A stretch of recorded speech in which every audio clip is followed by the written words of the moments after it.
चर्चा में जाती थी। तो बचपन से ही शिव के शिष्या बनी थी, तो रोज दिन चर्चा में जाती थी, लेकिन भोले बाबा से कुछ नहीं मांगती थी। तो भोले बाबा सोचते थे कि मतलब चर्चा में जाते जाते उनको बचपन से जवानी बीता, उसके बाद बुढ़ापा आया, उनको अंत समय आ गया, आने वाला था, लेकिन कभी भोले बाबा से कुछ नहीं मांगी। और चर्चा में लेकिन नियम से रोज़ दिन जाती थी। तो भोले बाबा सोचे कि ये देखो कोई हमारे इतने भक्त है कि कोई ना कोई मतलब मन में रख के आते हैं कि आज मैं जाऊंगी तो ये चीज़ मांगूंगी, लेकिन वो अम्मा थी वो कभी कुछ नहीं मांगती थी। तो भोले बाबा ने उनको दर्शन दिए, बोले कि जे तुम इतने दिन से चर्चा में आती हो लेकिन कभी कुछ नहीं मांगी हो, से मांगो जो मांगना है से। तो अम्मा बोली कि मैं घर जा के अपना घर में विचार करके फिर मैं बताऊंगी कि क्या लेना है। भोले बाबा बोले कि एक ही वर मांगना है, चाहे जो वर मांगो। तो अपना गई तो अपने बेटा से बोली कि जे हमें ना आज भोले बाबा दर्शन दिए हैं, बोले कि तुम्हें जो मांगना है वो मांगो। तो उसके बेटा बोला कि जे ऐसा कर से खूब सारा धन दौलत मांग लो, मैं सुबह जाता हूँ और सुबह जाता हूँ और रात में आता हूँ, काम कर करके मैं थक गया हूँ कि धन दौलत खूब हो जाएगा तो मुझे कमाना नहीं पड़ेगा, आराम से बैठ के खाऊंगा। तो अम्मा अपना बोली ठीक है, उनकी बात सुन ली। फिर अपना चली गई कल होके चर्चा में। फिर गई तो फिर अपना जब आ रही थी चर्चा में तो फिर भोले बाबा जो दर्शन दिए, बोले कि जो मांगना है मांगो। तो अम्मा बोली कि आज नहीं मांगूंगी, से कल। फिर अपना नहीं मांगी तो फिर अपना आ गई घर। तो फिर बहू से पूछी कि जे भोले बाबा मुझे दर्शन दिए, बोले हैं कि जो मांगना है से मांग लो।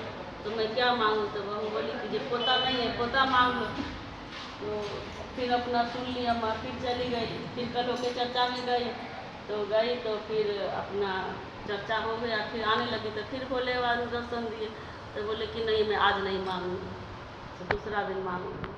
फिर अपना चली आई। फिर उसके बाद कल होके फिर गई चर्चा में तो सारे गुरु बहन को बताने लगी कि हमें ना भोले बाबा दर्शन दिए हैं कि बोल रहे हैं कि जो मांगना है मांगो, कि मैं क्या मांगूँ। सब गुरु बहन बोले कि क्या मांगूँ, शरीर बुढ़ापा आ गया, आँख से अंधी हो, दिखाई नहीं दे रहा है, आँख मांग लो ताकि अपना सबसे बातचीत कैसे करोगी, देख सुन तो करोगी। तो बोली ठीक है। फिर घर चले गई तो रात भर वो सोचने लगी कि मैं क्या मांगूँ। बेटा बोल रहा है कि धन दौलत मांग लो, बहू बोल रही है पोता मांग लो, सारे गुरु बहन बोले आँख मांग लो, मैं क्या मांगूँ। हर रात सोचते रह गई कि मैं क्या मांगूँ, क्या मैं क्या मांगूँ। तो सोचते सोचते अपना सोच ली। फिर कल होके गई चर्चा में, चर्चा हो गया। फिर वहाँ से अपना आ रही थी प्रसाद लेके तो फिर भोले बाबा दर्शन दिए, बोले कि बताओ कि क्या मांगना है। तो अम्मा बोली कि जे ठीक है आज मैं मांग ही गई। तो बोले कि सोने के पलना में झूले मेरा पोता, जिसे मैं जी भर के देख सकूँ। तो भोले बाबा बोले अम्मा तुम तो बड़ी तेज निकली, कई दिन से बोल रही मांग लो तो कुछ नहीं मांग रही हो, एक ही दिन में तुमने तो 3 बार मांग ली कि धन भी मांग ली, पोता भी मांग ली और आँख भी मांग ली। तो अम्मा तुम बड़ी तेज निकली। तो कहते हैं कि जे सोच समझ के सुनो सबका, लेकिन काम करो अपने मन का। तो अम्मा ने अपने मन के काम करी तो तीनों चीज़ एक ही बार में मांग ली। यहीं पर मैं छोटा सा चर्चा अपना शिव गुरु के चरणों में दे रही हूँ। बोल शिव गुरु महाराज की जय, बोल मैया भवानी की जय। हर हर महादेव, दया करो गुरुदेव मैया भवानी।